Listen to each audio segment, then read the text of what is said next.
Hello everyone, in this session I am going to discuss about topoisomerases.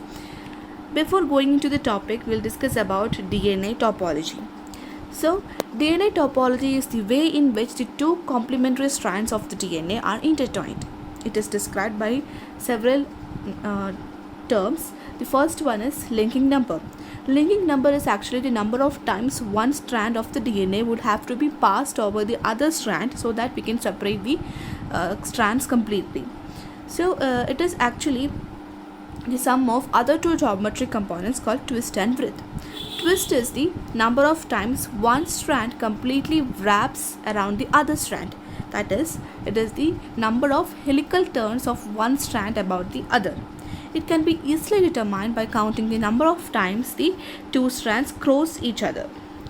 The cccDNA is usually stressed torsionally so that their long axis of the double helix they will cross over itself. This is called wreath. I'll show you in the figure. So picture A is the cccDNA and picture B the cccDNA is actually wound over itself. This is called as wreath. So if you count, you can find that the linking number is 36 and the twist is 36, and in the case of picture B there will be wreath and the wreath is 4. That is because it is crossing the double helix 4 times. If you count in picture B, 1, 2, 3, 4 times it is crossing the double helix. So that is why the wreath is 4. So the wreath can take two forms. One form is the interwound or plectomic wreath. In this, the long axis is twisted around itself. The other one is toroid or spiral wreath. In this, the long axis is wound in a cylindrical manner, like how DNA is wrapped around the nucleosome, for example. So, the wreathing number is actually the total number of interwound and the spiral wreaths in cccDNA. So picture A is interwound wreath, picture B is toroid or spiral wreath. The sum of twist number and the wreathing number, it should be equal to the linking number, that is LK is equal to TW plus WR. LK is the linking number, TW is the twist number and WR is the wreathing number. Now we will discuss about supercoiling. So when the DNA helix has the normal number of base pairs per helical turn, it is said to be in the relaxed state. DNA supercoiling is the effect when the over or underwinding of a DNA strand, and it is an expression of a strain on the strand. So the DNA helix is overwinded or underwinded and they form a supercoil. So that is called as DNA supercoiling. The overwinding and underwinding, there are two forms of supercoiling, that is the negative supercoiling and the positive supercoiling. We will discuss that later. So you can actually measure the extent of supercoiling if you know the linking number and the linking difference. So supercoiling, the extent of supercoiling is represented by delta LK, and that is equal to LK minus LK0. LK0 is linking difference. So if the delta LK of a cccDNA is significantly different from 0, then the DNA is said to be torsionally strained and it is said to be supercoiled. If the LK is less than LK0 and delta LK less than 0, then the DNA is said to be negatively supercoiled. If it is in the opposite case, that is LK is greater than LK0 and delta LK is greater than 0, then the DNA is said to be positively supercoiled. Superhelical density, it is actually a more normalized measure of supercoiling and it is represented by the symbol sigma, and sigma is equal to delta LK by delta LK by LK0. So negative supercoiling happens when delta LK is less than LK or delta LK is less than 0. So the negative supercoiling is the left-handed coiling of the DNA. Thus winding occurs in the counterclockwise direction. It is also known as the underwinding of the DNA. The negative supercoils, it is most commonly found in all the prokaryotes and eukaryotes and everything. So it is the most common form of supercoiling. So negative supercoiling, it is actually thought as a store of free energy, and it actually aids in the process that requires strand separation, such as DNA replication, DNA transcription, etc. The negative supercoiling can be converted into untwisting of the double helix. So the regions of negatively supercoiled DNA, they have a tendency to unwind partially themselves. Thus, strand separation can be accomplished more easily in negatively supercoiled DNA than in the case of relaxed DNA. Positive supercoiling is the right-handed coiling of DNA, thus winding occurs in the clockwise direction. This is also known as overwinding of DNA. This is not commonly found in the organisms, but the only organisms that have been found to be having positively supercoiled DNA is the certain types of thermophiles. So thermophiles are microorganisms that live under extreme high temperatures, such as in the case of hot springs.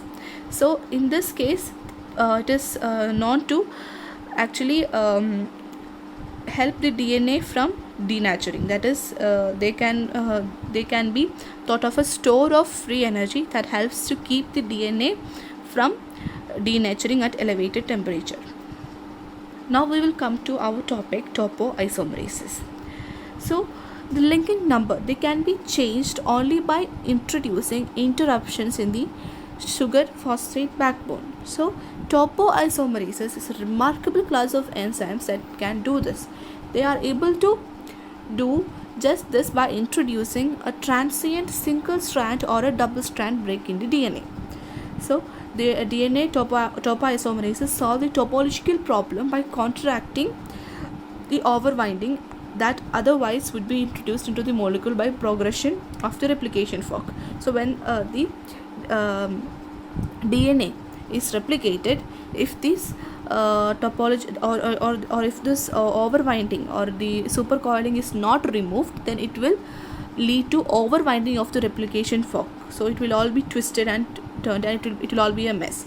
So this is DNA topoisomerases. They actually help the DNA from forming these supercoils. So there are two broad classes of DNA topoisomerases called the type 1 and type 2. So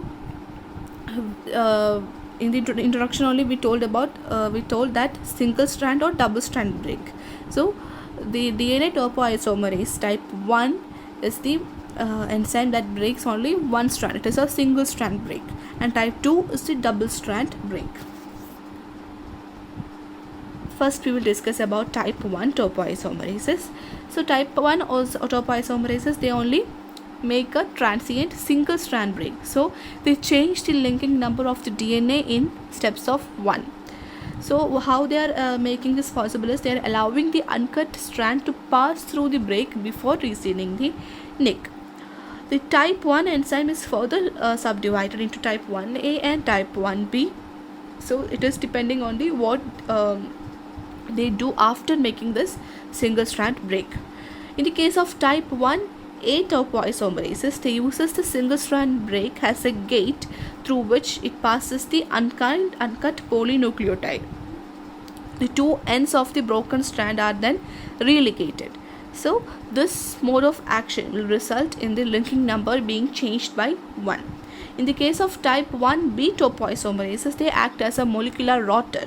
That is, they will relax the torsional strength in an overwound helix by swiveling the cut strand around the uncut one. So the linking number is therefore reduced by multiples of 1. I'll show you the figure. So in the case of type 1A, there is a nick, and the one strand will pass over the other one, and the linking number is changed by 1. In the case of type 1B, the topoisomerase, they cut one strand and then rotate the cut strand over the other one, or over the uncut strand. So it will cut one strand and then it will rotate the cut strand around the uncut one. The next one is type 2 topoisomerase. They change the linking number in steps of 2. So they make a transient double strand break in the DNA, and through that they will pass a segment of uncut duplex DNA before resealing the break.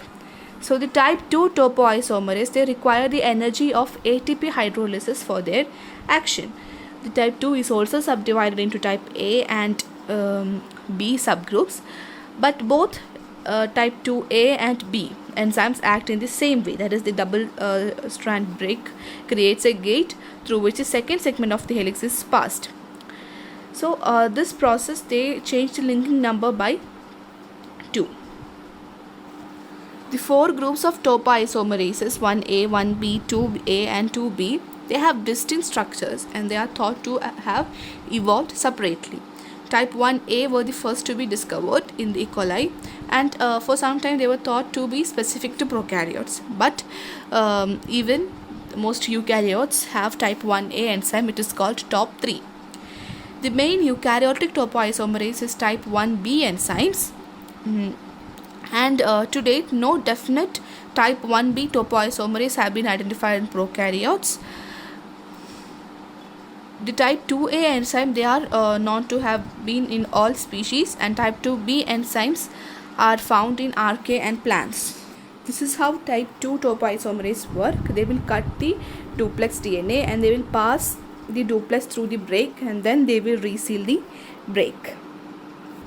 DNA gyrase is a special type of topoisomerase. So both prokaryotes and eukaryotes, they have type 1 and type 2 topoisomerase, and they are capable of removing supercoils, but this DNA gyrase is capable of forming supercoils. So this is a special type 2 topoisomerase known as DNA gyrase, and they introduces negative supercoils into DNA. So this DNA gyrase are responsible for the negative supercoiling of chromosomes in prokaryotes. So this negative supercoiling, they facilitate the unwinding of DNA duplex, which stimulates many reactions of DNA, including the initiation of transcription and DNA replication. We already discussed how this negative supercoiling helps in the initiation of replication. That is, they will help in forming not forming supercoils in the replication fork. Topoisomerases can also catenate and decatenate the DNAs. So the circular DNA molecules are catenated if they are linked together by like 2 rings of a chain. Like in this case, this is called catenated DNA. Catenated DNA molecules are produced in these prokaryotes as a round of DNA replication is finished. The topoisomerase, they play an essential role in unlinking these 2 rings, and they will separate the 2 daughter cells into the 2 daughter cells. That is, they will separate the DNA into the 2 daughter cells. So this decatenation, they actually require the covalently closed circular DNA molecules to to require the passage of 2 DNA strands of one molecule through a double strand break in the second DNA molecule. So this reaction therefore depends on type 2 topoisomerases. The requirement for decatenation explains why type 2 topoisomerases are essential cellular proteins. If there is a nick or a gap in this CCC DNA, then type 1 enzyme can also unlink the 2 molecules. So this is how type 2 topoisomerases, they help in decatenation and catenation of DNA. In the case of eukaryotes also, this decatenation and catenation occurs. That is, when this DNA is replicated, the 2 double-stranded daughter DNA molecules will also become entangled. So this entanglement, they also represent like this catenated DNA molecules only, and this topoisomerases too, they will help in DNA disentanglement. In some occasions, this DNA can also become noted. For example, site-specific recombination reactions, they can sometimes give rise to knotted DNA products. So here also type 2 topoisomerases can untie this knot in the duplex DNA. Now we will discuss how the topoisomerases actually do their function. So the topoisomerases can rejoin, they can cleave the DNA strand and then they can rejoin the cleaved strand. So they actually do this without any assistance of other high energy cofactors, because they have a covalent intermediate mechanism. So this DNA cleavage, they occur when the tyrosine residue in the active site of the topoisomerases attack the phosphodiester bond in the backbone of the target DNA.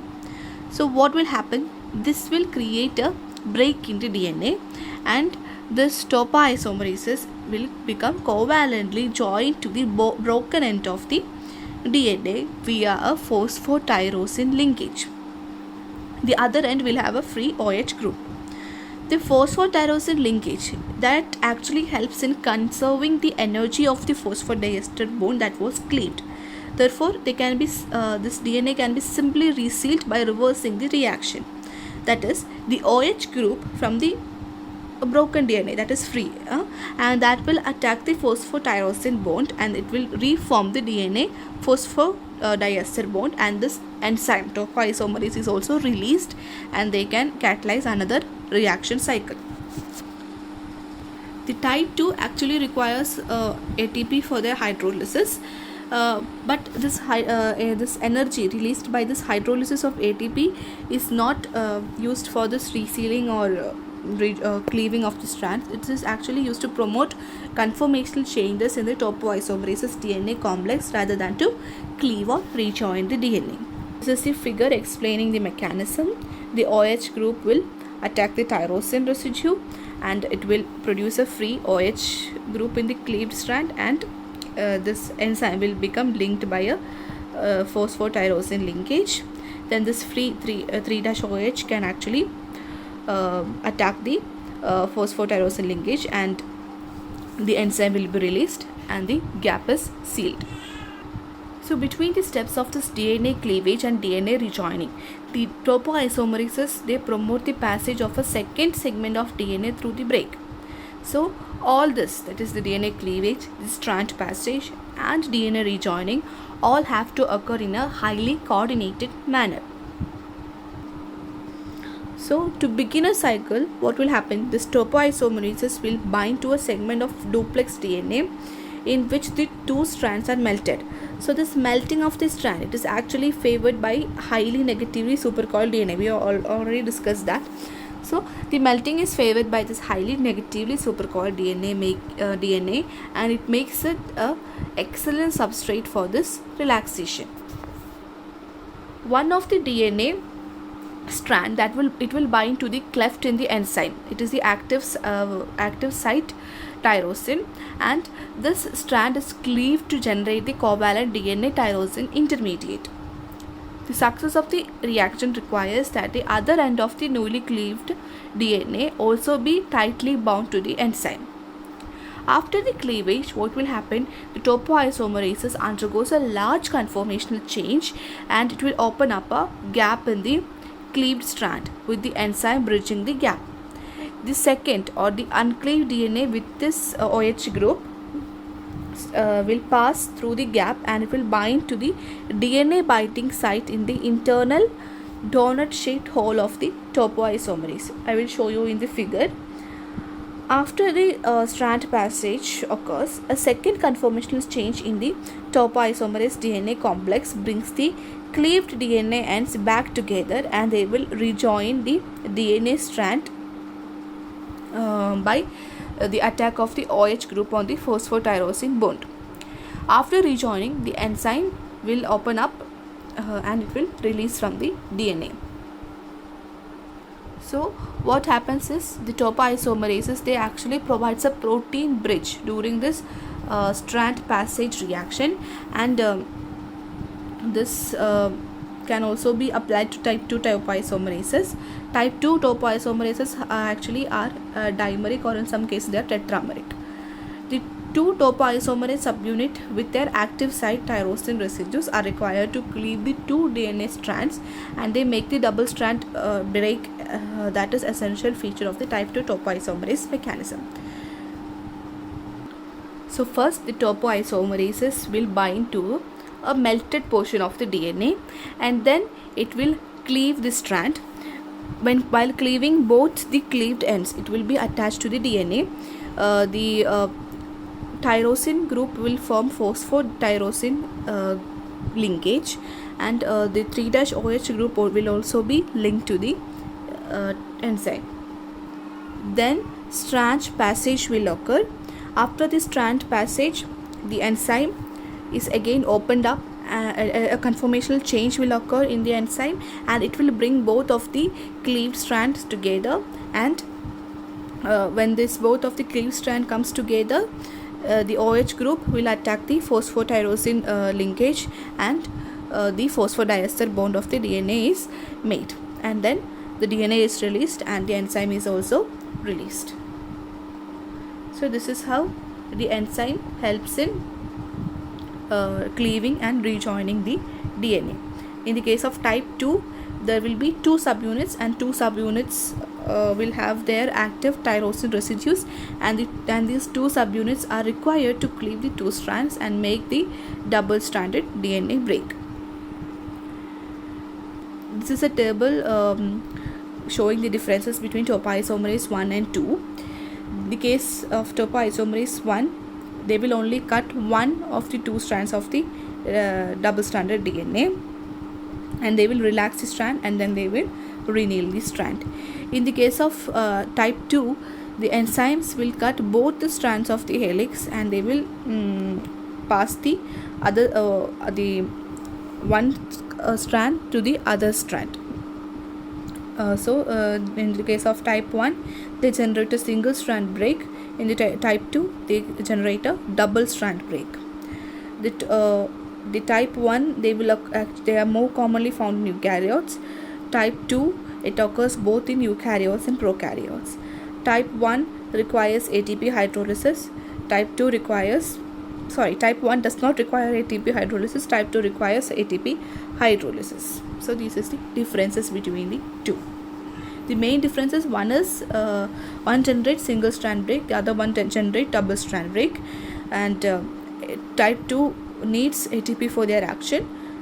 Type 1 does not want ATP for their action.